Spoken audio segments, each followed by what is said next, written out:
This is Griff Talk, hosted by Pedro Viana, Chris Chamorro, and myself, James Abudakar. We're three friends on a mission to travel the world and share our stories. We also want to share the stories of those that we meet along the way. Don't forget to follow us on social media at Straight Griff, and make sure to check out our website, straightgriff.com. Today we had the opportunity of speaking with a gentleman named Ivan Petkov. He's an inspiring creator, a photographer, videographer, practicer of parkour, and also inspiring traveler. We get to hear his story today. Ivan!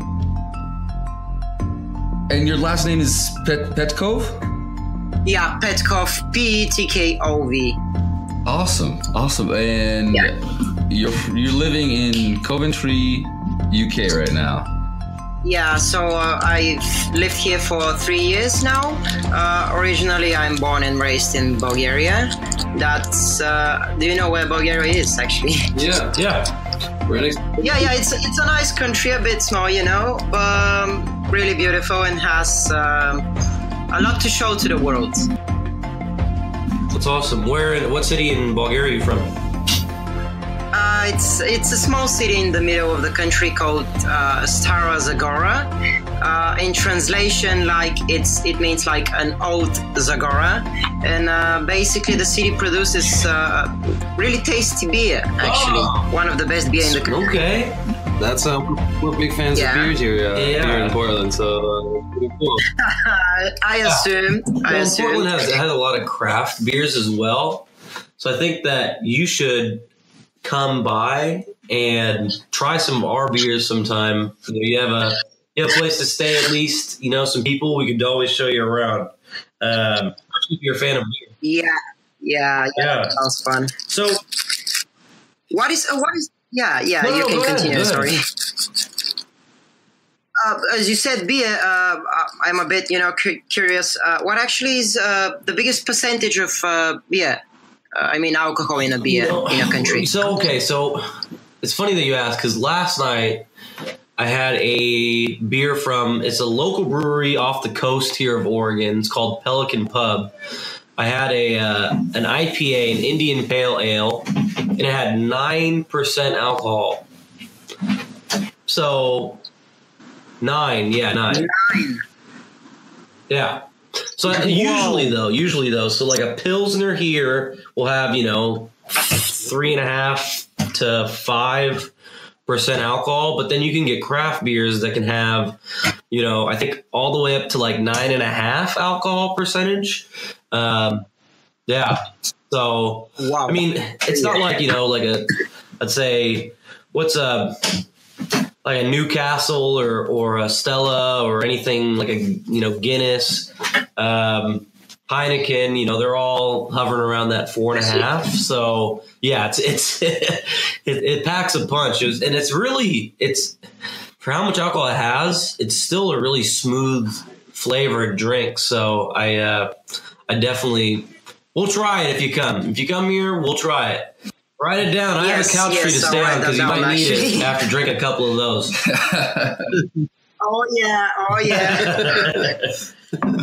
And so, since you've been living in England for 3.5 years, what would you say, maybe from what you've noticed, like the biggest difference between the two countries of Bulgaria and England? There's like a big difference. Firstly, people here mainly live in houses, and back in my country, it's more like, live in apartments, in buildings, 12-story buildings, and etc. If you're more here in the capital, as every capital, it's more lively, there are more buildings and etc. as well as in my capital as well, back in Bulgaria.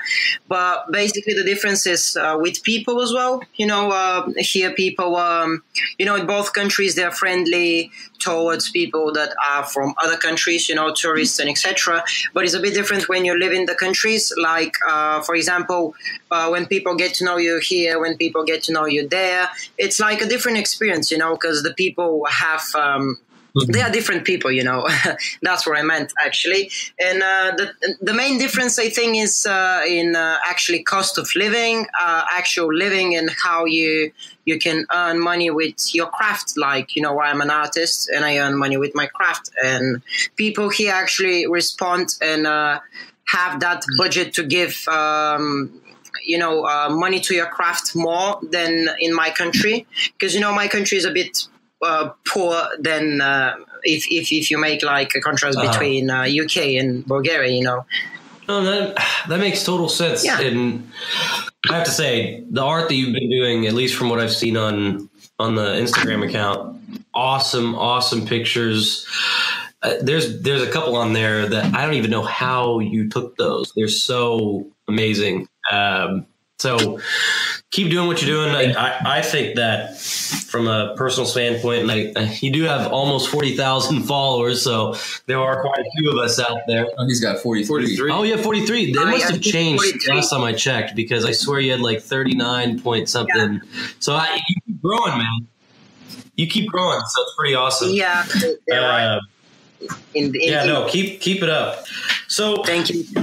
I mean, with your craft, are you doing like other artistic work besides Instagram then, or? Well, basically Instagram is the main platform that I put my work into, you know, because now that, you know, trend has changed, Facebook is going down a bit. Mm-hmm. People are starting to put less engagement in the social platforms, and Instagram is rising a lot. And the new features that actually it gives to people are quite cool, quite, modern, if you want to say. And I think that's like my main aspect to post my work, because people will notice it more and it will gain me more. But actually, apart from photography, I know I do video as well. I'm a filmmaker. I do that more as a hobby. I wanted to study that, but, you know, I ended up doing photography. But I'm driven towards a lot of art, you know, for example, you know, painting, sculptures, that actually really brings joy to me, but haven't tried it myself. I think I will not be as good as, you know, the people, or like as good as my images. So I might try it for fun, because, you know, all sorts of art, people need to try all sorts of art, because, you know, that's a thing that feeds our soul. Yes, in my opinion. Totally does. Yeah, I completely agree with that. That's awesome. What are some of those new like tools that you're taking advantage, like the new IGTV and what do you think? What is your opinion of that? Well, basically, since I was expecting IGTV, because, you know, I'm watching constantly videos, I'm reading in forums and Reddit, etc. So basically, IGTV, I was expecting it, but into a different form.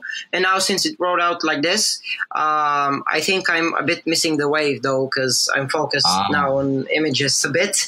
But I think that new wave, it's gonna bring like. It is now an evolution into the whole social media thing, and, you know, people trying to rise up with their content. For example, you know, you see YouTube has gotten into being more, you know, corporate and, you know, wanting more, you know, to spend money into the platform, or, you know, having money to actually sustain your profile and business if you're aiming towards a business thing. And now that IGTV is still new, it still hasn't got that, it still hasn't been wrapped into the business scheme, and people like plotting ways to actually gaining, you know, money and profit from it. And I think for the next couple of months, it will be still like, you know, this a little baby that is still growing, and people, if they can get a hold of it, they can gain much of it. And I'm aiming towards it because, I wanted to do YouTube, and I still want to do YouTube, but now it's getting a bit, you know, the space is getting a bit tight for people that want to rise up, and Instagram is providing now it's awesome. more opportunities. It's awesome. I've been trying to work on my Instagram as well. My personal photography account is, you know, I'm around the like 1,000 mark, but I'm trying. I'm really gaining a lot of inspiration from the work that I see that you've done. Like honestly, like I can scroll through your feed and just keep going. I really get enthralled by it, and I love some of the Japanese style that you have going through there. And I'm wondering where some of those photos are coming from. Did you ever go to Japan, or do you have like? Well, yeah, it's the story since, I've always watched anime, and I like anime quite a lot. I've read mangas, not so much mangas, but the shows are quite good. And I think that the people that create animes have that point of view and that perspective that actually is, creating new worlds. So if you want to, for example, get away from, your own problems or your own world, escape it, you can clearly watch animes and just go into their world, because apart from normal TV shows, let's say the Vampire Diaries or Supernatural, going into that animated thing, since we were kids, we were watching like on TV cartoons and etc., and it drives us because it's a different world, and that changes my vision into creating images that actually are born from their perspectives. And since Japan is a country that I want to visit, and their culture is really strong, and I really admire it, and I really like it, I wanted to do a couple of images that actually have that sense, have that vibe into it. And I visited Indonesia a couple of months ago in November for a project for my university. I saw that, I felt that culture over there. I had that Asian thing, glowing around me that I was wanting to experience more from the Asian world. And I think that's how that style was born, to create images. That's so awesome, man. I highly recommend going to Japan. I went there in 2015. I went to Tokyo with my younger brother. It was amazing. And I'm also into anime. I just binge watched the My Hero Academia, and I'm a huge fan of Dragon Ball Z. I love anime. We're all a huge fan. Well, I mean, tell about your tattoo. Yeah, I have, I don't know. Are you familiar with Studio Ghibli? Not actually, no. Okay, well, it's a Japanese animation studio, and I have my right arm is completely sleeves tattoo of that, and then I just have a bunch of other nerdy things on me, but as you said, tattoos, actually, if you've seen of some of my images, I have a tattoo on my hand, like a Canon camera, a strip around my hand. It's so I've tattooed that thing. I've tattooed as well because here in the house we're like childhood friends, so it's like a community-based thing with us. And I tattooed as well the logo of the house because we built one. Right. And I have these kind of tattoos that bring up moments. Yes, yeah, no, definitely. And is that the house you're speaking of? Is that the 287 house, the name after your YouTube channel? Yeah, that's the 287 house. Yeah. Awesome. Nice. Awesome. So you guys are just what is it? One of you, two of you living there, or a group of you living there? No, we're actually, we're 7. And, wow. The house is 287. And, basically that's the name of the house, house 287. But there's like a meaning behind that 287. It's like the 2 means that, me and my best friend came here into England 3 years ago, and we began living in the house. So we began with 2. The 7 is that now we are 7. And the 8 is that we always have someone that comes into the community, into that 7. And we become 8 or 9 or 10 sometimes when we have parties and etc. So it's like the 8, when you flip it around, it's like an infinity thing. So like infinite amount of people come into the house and bringing more memories into the table. That's awesome. That's a really cool interpretation. That is really cool. And you say you're a Canon shooter, right? Have you always just used Canon? Yeah, I've always used Canon. I've used also, Panasonic, the GH5. I've used it as well for videos and a couple of images. But I think I am not against other, other cameras. For example, Nikon or Sony or etc. They're all good. They all quality top notch, But it's just because I like the menu and I like my workflow with Canon. That's why I stick onto it.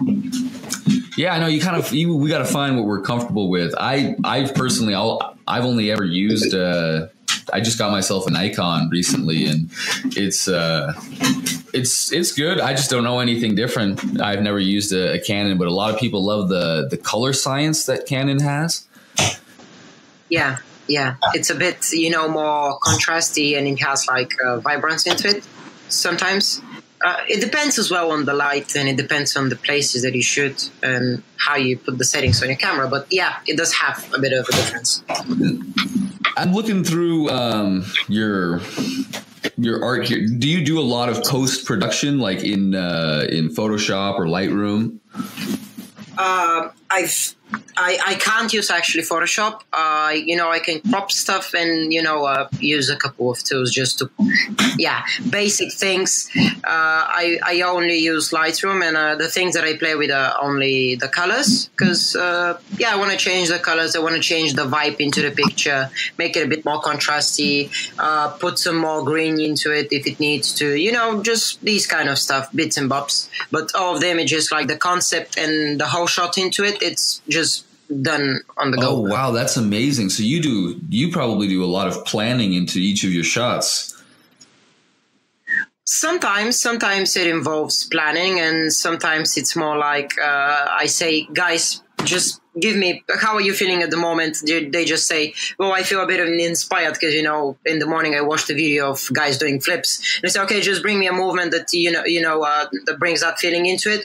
He does a move, I just capture it. And yeah, that's how it goes. That's awesome. So a lot of these movements I'm assuming, are inspired from the parkour that you guys do. Yeah, because, we move our bodies into a different way, and it's really beautiful. And if you find that pose in the air, that will get the people's eye into the image, that will make them stick over there, wonder what's going on. And yeah, that's how it awesome. works. That's awesome, man. I really enjoy your work. I really, really, really do, man. I'm really I can't stop looking at it, honestly. Thank you. Really appreciate that. I'm kind of curious, man. Like, for how long have you been practicing parkour? I mean, how does one get started? Because every time I pop a video on YouTube, it's always the guys that are great at it. So obviously, I don't know anything about like the beginning process of it in terms of like the work you put into it at first, and then the finished product. Like any sport, it's you have to put a lot of effort into it, and a lot of not giving ups. So basically, if you want to actually get started with the sport, is find like a nice place where people suggest using bars. Like for actually building up that strength to actually, move your body in a different way. So, for wheelchairs, the bars, like for disabled people, these are normally quite a nice way to actually start in, just working your way towards practicing moves, watching videos. Everyone has learned their way just watching videos. And it's basically just pop in YouTube, parkour tutorials 101, vaults, for example. And you start with this, you build up your strength into your body. If you do a lot of handstands and, just more physical work like push-ups and etc., running, jumping on ropes and etc., that may build up your strength to actually do flips after, or if you want, climb actual ledges or any buildings or actually, houses. So it just builds up. It's a combination of a lot of sports and a lot of muscles that you use. So anything that's related with even fitness, but it's not using the equipment over there, but using your own body as equipment, that can build you up for parkour. So, the street fitness, the guys that do bar work, calisthenics, these guys are basically suitable to do parkour and running as well, because they have that body structure. They know how to lift their body, they know how to use their muscles. So it's just a matter of time, someone teaching them the proper way to do a flip, and they just learn the flip. Or trampoline. Trampoline is a nice way to actually learn flips. I don't know. Someone talking to me about parkour, like how you get started, how you train to get to an end result where you see some awesome videos online. So yeah, I mean, Ivan, if you could go anywhere, I mean, that you've seen kind of in the world to maybe try out some new parkour in a location that you've seen, where would you go, like in the world? I think, New York is a top priority because basically it's a more city thing. But for parkour, I think, it's a tough question because there are a lot of spots, a lot of places, but definitely there is a place, I think it's called Woodward Park. It's somewhere around in USA. I'm not sure where. I forgot where actually. But it's a place where they have a big gym. They have like a skate park, but made for free runners, like a lot of bars and stuff. It's like a big, they normally do a summer camp over there, and a lot of free runners go there for a week or two. And, I think that's one of the best places that you can actually go. Is it, so you said Woodward Park? Is it in Fresno, California?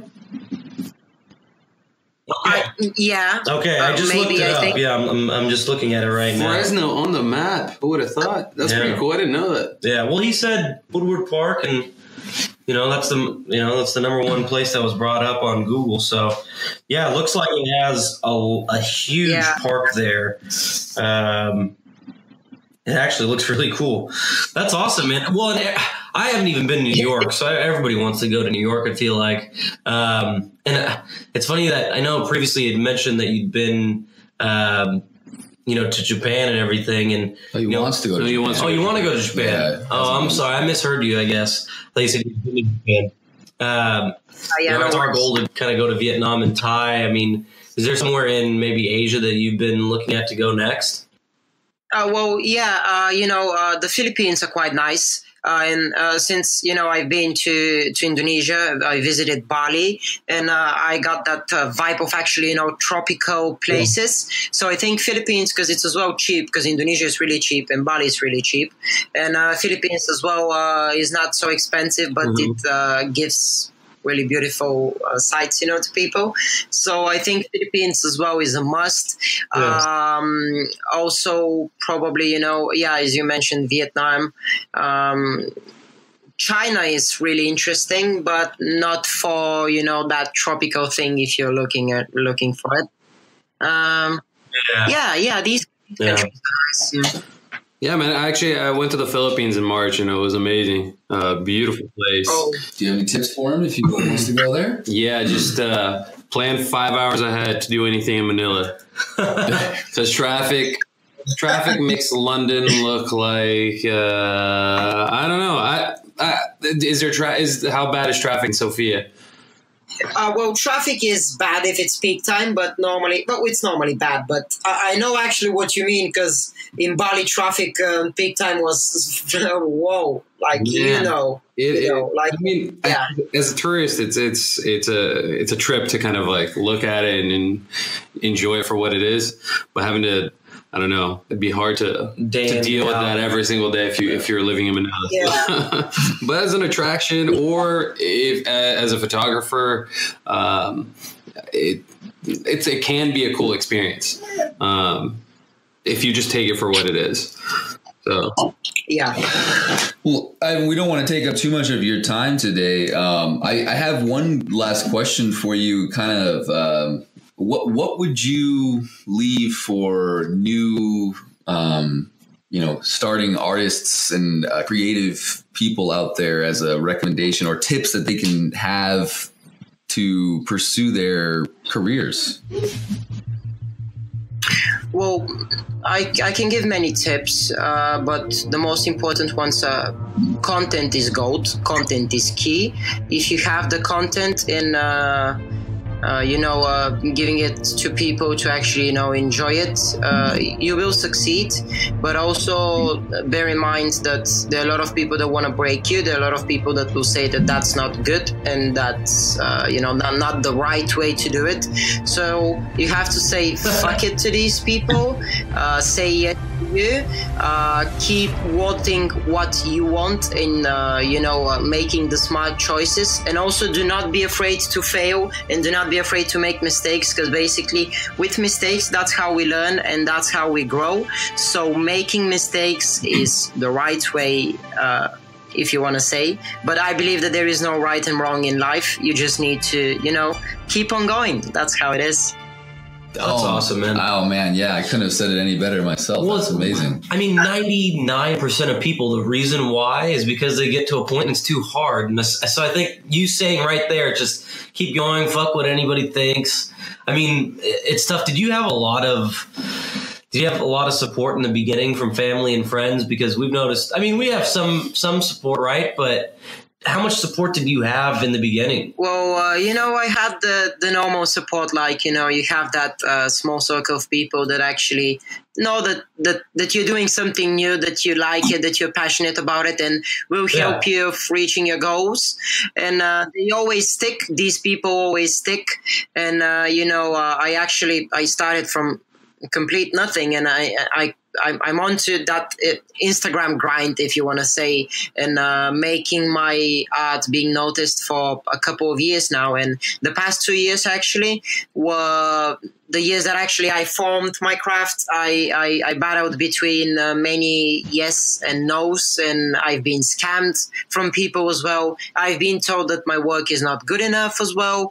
And, there are always that kind of people that want to push you down. But the thing is that into the sea of,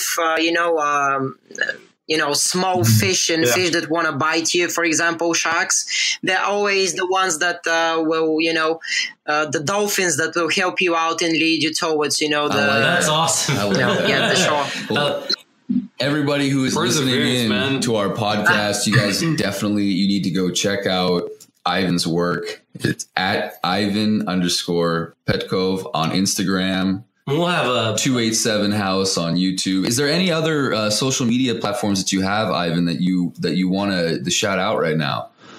Well, I have a YouTube channel as well, apart from 287 House. That was the first thing that I started, being serious with. Is the same Ivan Petkov, but without the underscore. People may check that out. I have a couple of English vlogs over there. So, if anyone is interested to actually see how I began to build up my portfolio, my images, my work, you can see that work because it was in an early stage and I was just doing attempts and I was, just a young kid wanting to succeed. Yeah, no, man, that's keep the dream alive. And honestly, you have, with the three of us here, you've definitely gained 3 new fans because we're going to be following along your work because it is amazing. Well, it's an inspiration for us too. It's good to hear stories like that. Nice, really. So hopefully, that's what we want to get to. So. Yeah. And thank you so much for your time and joining in. You're our first international interview on the podcast. So yeah. Big clap for it. Yes. So we're really excited. I mean, that's why we woke up at 5 a.m. to speak with you. I really appreciate that, guys. You're doing awesome work. I had a wonderful time speaking with you and, opening these questions and themes. I really appreciate that. You're doing a great job and I will support you. I'll be watching. I'll be listening. Yeah, let's stay in touch. And before we leave, can you give us what we like to do when we end the podcast is we do we say, oh, boom. And we just send it off. So I guess at the count of 3. Can you repeat? Oh, what? Oh, boom. Oh, boom.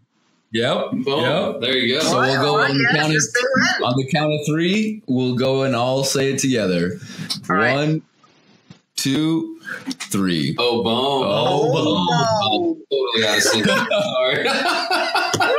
It's a wrap. Hey, well, thanks again, Ivan, and have a wonderful rest of your day, and keep on creating, man, and inspiring. Thank you, guys. You too. Get a nice sleep now, and great job, great work. All right. Appreciate it. Thanks, man. Thanks, Ivan. Bye-bye. We hope you enjoyed that interview with Ivan. Definitely make sure to go check out his work. Go give him a follow. Get on his YouTube. Get on his Instagram. You're definitely not going to regret it. He's got some amazing content. If you're curious about being interviewed on one of our podcasts, let us know. Send us an email, straightgriff@gmail.com, or just send us a message on Instagram, Twitter, Facebook, on our website, whatever you guys feel like using. We can get back to you in any format you use. And we'd love to have you on and hear your story. If you like the podcast, make sure you give us a subscription and some stars if you feel like we deserve it. It really helps us out, and it really means the world. And we'll see you guys next time.